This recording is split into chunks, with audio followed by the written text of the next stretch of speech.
tempina ini Nadia. Jauh juga dia lari. Jauh sih. Tapi semua cantik lah kan.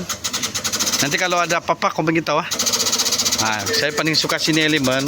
Kalau macam kami punya pemasangan tidak okey, dia akan beritahu. Ah.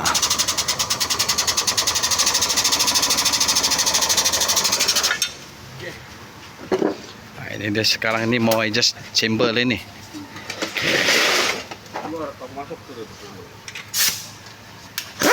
Kita tunggu sekejap lah.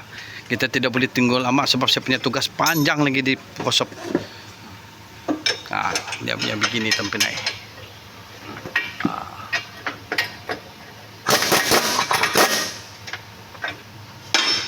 Tengok dia.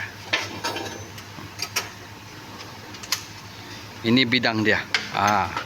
Saya tidak boleh juga sebab kalau saya campur lagi susah saya. Tengok.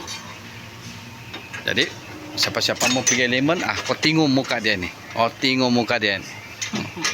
Orang boleh kira orang lama, ada 10 tahun sudah bahkan. Dekat-dekat. Orang bilang asam manis ada di sini, Pak. Oke, teman-teman, saya kau terus ya.